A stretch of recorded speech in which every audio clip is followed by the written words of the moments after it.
오늘은 성회 수요일입니다. 제의 수요일이라고도 하는데요.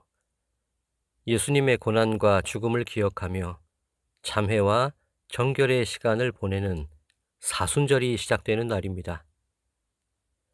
종려나무 가지를 태워 만든 재와 올리브유를 섞어 십자가 모양으로 이마에 바르고 내지은 죄를 주님 앞에 참회하는 그런 교회의 전통이 있기도 합니다.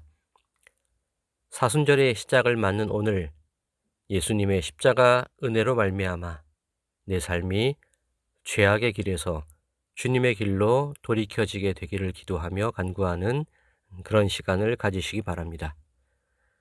오늘 묵상하여 함께 나눌 말씀은 누가복음 4장 1절에서 15절입니다.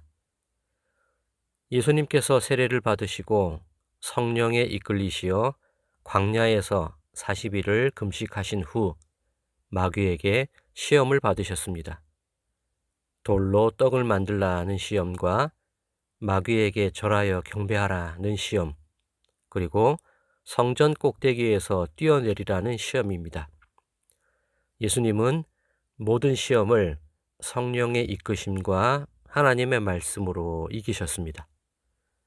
오늘은 세 가지 중 누가복음에서 두 번째 시험으로 기록된 것에 집중하여 함께 말씀을 나누고자 합니다.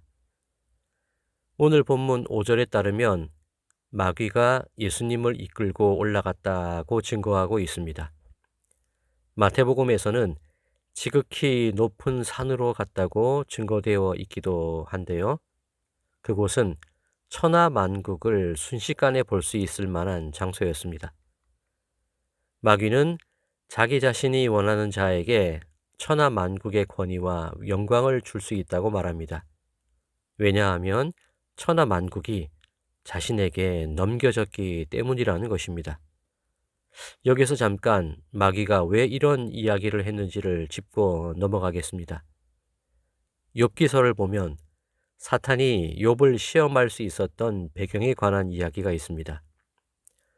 하나님께서 욥을 보호하시고 그를 넉넉하게 하시니 그가 하나님을 경외하는 것 아닙니까? 그러니 그 소유를 쳐보십시오. 그러면 욥이 하나님을 욕할 것입니다. 라며 사탄이 말합니다. 그러자 하나님께서 욥의 소유를 사탄의 손에 맡기십니다. 사탄이 욥을 시험할 수 있도록 허락하신 건데 사탄이 행하는 시험은 하나님의 위임이 있어야만 가능한 것입니다. 또한 하나님께서 정해놓으신 경계 혹은 한계 안에서만 그 시험을 할 수 있음을 욥기의 말씀이 증거하고 있습니다. 마찬가지로 예수님께서 받으시는 시험의 모든 과정 역시 성령님의 이끄심이 있었음을 본문은 증거하고 있습니다. 즉, 하나님의 허락하심과 시험의 한계가 분명히 정해져 있다는 것을 알 수 있습니다. 천하만국이 자신에게 넘겨졌다고 마귀가 말하고 있지만 그것은 거짓입니다. 일시적으로 위임받은 것이고 분명한 한계가 정해진 것이지만 마귀는 스스로가 하나님의 자리에 서 있는 것인 양 행동하고 있음을 알 수 있습니다. 그렇게 마귀는 예수님을 시험하는데 예수님이 자신에게 절하면, 즉 예배하고 경배하면 그 권위와 영광을 다 넘겨주겠다고 허언하고 있습니다. 자, 여기서 잠깐 생각해 보겠습니다. 예수님께서 이 땅에 오신 이유가 무엇입니까?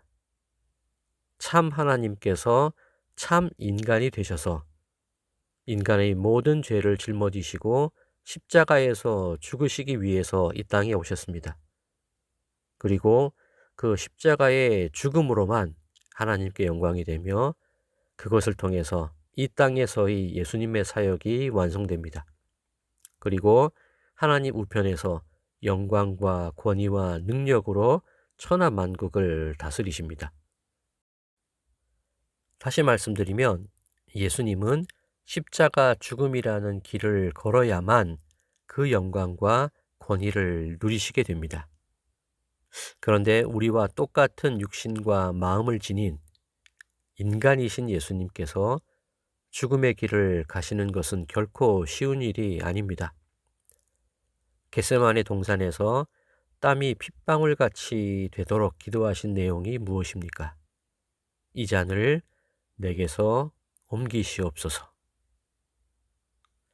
이어서 아버지의 원대로 되기를 원한다고 기도하셨지만 그러나 라고 말씀하시기까지 그 마음에 골짜기 같은 깊은 여백이 있는 그런 어려운 고백이었습니다.